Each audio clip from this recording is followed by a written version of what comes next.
اعوذ باللہ من الشیطان الرجیم بسم اللہ الرحمن الرحیم الحمد للہ والصلاة علی اہلہا ولعنۃ اللہ علی اعدائہم اجمعین اما بعد قال اللہ سبحانہ وتعالی بسم اللہ الرحمن الرحیم یا ایہا الذین آمنوا لا تبطلوا صدقاتکم بالمن والاذی۔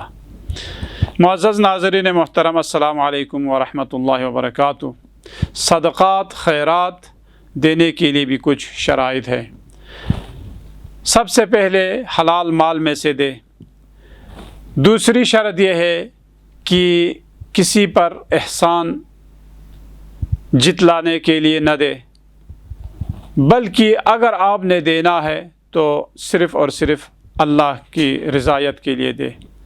خلوص نیت شرط ہے، کیونکہ ہر عبادت اور معاملات میں فرق یہی ہے کہ عبادت بغیر خلوص کے کامل نہیں ہو سکتے، کیونکہ اگر عبادت میں اخلاص نہ ہو، نیت اگر خالص نہ ہو، تو ایک چھوٹی سی مثال آپ کو دے کر سمجھانا چاہتا ہوں کہ اگر آپ اور ہم نماز پڑھ رہے ہیں، اگر کسی کی توجہ جلب کرنے کے لیے اگر آپ نے قرأت میں کچھ تغییر و تبدل کی، یا اگر آپ نے اس قرأت میں کچھ آواز کو یا ذرا اس قرأت میں اگر آپ نے کچھ نہ کچھ آپ نے تبدیلی کی، تو اس وقت آپ کی پوری نماز جو ہے وہ باطل ہو سکتی ہے۔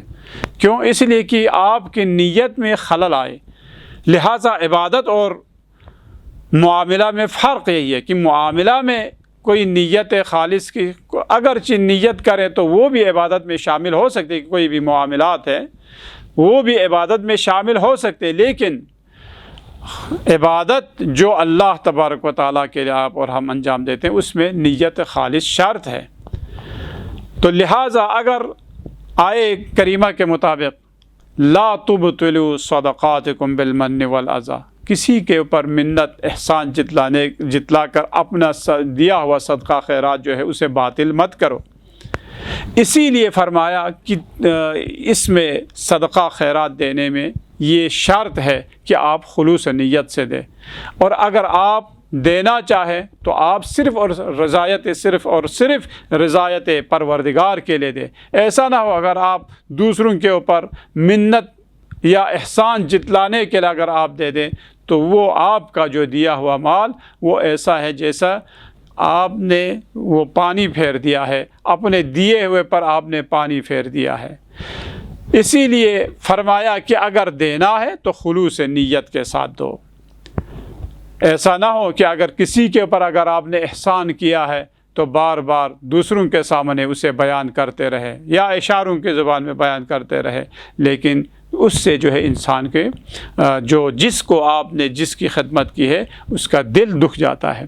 اسی لیے فرمایا کہ صدقات خیرات جو مستحبی صدقات ہے اسے چھپا کر دیا کرو، جو واجب صدقات ہے اسے آشکارا دیا کرو۔ کیوں؟ اس لیے کہ واجب صدقات جیسے کہ خمس ہے، جیسے کہ زکوٰۃ ہے، یہ چیزیں آشکارا دیا کرو تاکہ دوسروں کو بھی اس چیز کی طرف رغبت پیدا کرے اور دوسروں کو بھی ترغیب دلا سکے۔